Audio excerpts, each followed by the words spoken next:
શીર્ષક: અરુણા દીદી અને શ્રવણની વાર્તા। એક સુંદર ગામ હતું।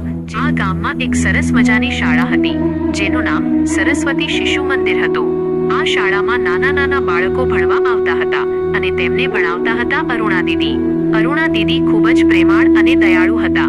તેઓ બાળકોને માત્ર પુસ્તકીય જ્ઞાન જ નહીં, પરંતુ સારા સંસ્કાર પણ આપતા હતા। અરુણા દીદી દરરોજ બાળકોને એક નવી વાર્તા કહેતા। આજે તેમણે શ્રવણની વાર્તા કહેવાનું નક્કી કર્યું।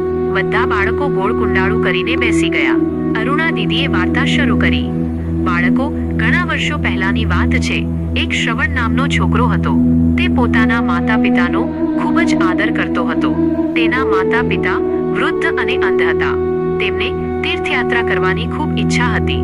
શ્રવણ ખૂબ જ ગરીબ હતો, પણ તેણે પોતાના માતા પિતાની ઈચ્છા પૂરી કરવાનું નક્કી કર્યું। અરુણા દીદી વાર્તા આગળ કહેતા ગયા। શ્રવણે એક બહેંગી લાકડાની કાવડ બનાવી।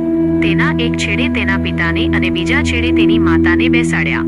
પછી તે કાવડને પોતાના ખભા પર ઊંચકીને તીર્થયાત્રા પર નીકળી પડ્યો। તે જ્યાં પણ જતા ત્યાંના લોકો શ્રવણની તેના માતા પિતા પ્રત્યેની ભક્તિ જોઈને ખૂબ ખુશ થતા। વાર્તા સાંભળીને બધા બાળકોની આંખોમાં ચમક હતી। તેઓ મંત્રમુગ્ધ થઈને વાર્તા સાંભળી રહ્યા હતા। અરુણા દીદીએ વાર્તા પૂરી કરતા કહ્યું, તો જોયું બાળકો, શ્રવણે કેવી રીતે પોતાના માતા પિતાની સેવા કરી। આપણે પણ હંમેશા આપણા માતા પિતાનું સન્માન કરવું જોઈએ અને તેમની વાત માનવી જોઈએ। માતા પિતા એ આપણા માટે ભગવાન સમાન છે। બધા બાળકોએ એકસાથે તાળીઓ પાડી। અરુણા દીદીએ તેમને પૂછ્યું, તો બાળકો, આ વાર્તા પરથી આપણે શું શીખ્યા?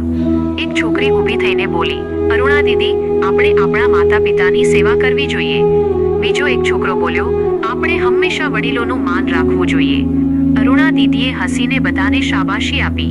બાળકોના ચહેરા પર આનંદ અને સંસ્કારનો એક નવો અહેસાસ દેખાઈ રહ્યો હતો। અરુણા દીદી જાણતા હતા કે આ વાર્તાઓ માત્ર મનોરંજન નથી, પરંતુ બાળકોના જીવનને સાચી દિશા આપવા માટેનું એક અનોખું માધ્યમ છે। વાર્તામાંથી મળતો બોધ: માતા પિતાની સેવા અને આદર એ સૌથી મોટો ધર્મ છે।